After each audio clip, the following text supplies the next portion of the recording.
உங்க அறிவு கட்டி உங்க ஞானத்தை கட்டி நீங்க செய்யறது தப்புன்னு சொல்லி உங்க இருதயமே சொல்லுதுன்னா ஆண்டவர் இதை காட்டிலும் தெரிந்து கொள்ள அவர் வல்லவராக இருக்கிறார். உங்களுடைய விண்ணப்பம் கேட்கப்படணும்னு சொன்னா நீங்க குற்றமில்லாதவர்களா இருக்கணும். ஆண்டவர் முன்னாடி நிக்கிறதுக்கு உங்களுக்கு என்னது ஆண்டவர் தருவாரமா? குற்றம் இல்லைன்னா தைரியத்தை ஆண்டவர் தருவாரு. ஆண்டவர் முன்னாடி நிக்கிறதுக்கு உங்களுக்கு தைரியம் இருக்கா? இன்னைக்கு கேளுங்க.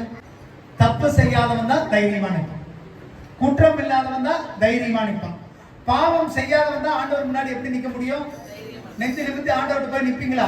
வாரம் ஃபுல்லா தப்பு பண்ணிட்டு, வாரம் ஃபுல்லா அக்கிரமம் பண்ணிட்டு, வாரம் ஃபுல்லா மீறுதல் பண்ணிட்டு இயேசுவேன்னு உங்களால நிக்க முடியுமா? நீ அறியாம செய்யறதோட குற்றம்ட்டாரு. நீங்க அறியாம எத்தனையோ காரியங்களை செய்யறீங்க. யோசிச்சு பாருங்க, நினைச்சு பாருங்க. நீங்க தெரியாம இதெல்லாம் என்னடா தப்பா அப்படின்னு செஞ்ச காரியங்கள் அநேகம். அதனால நீங்க குற்றவாளிகள் ஆக்கப்பட்டிருக்கிறீங்க.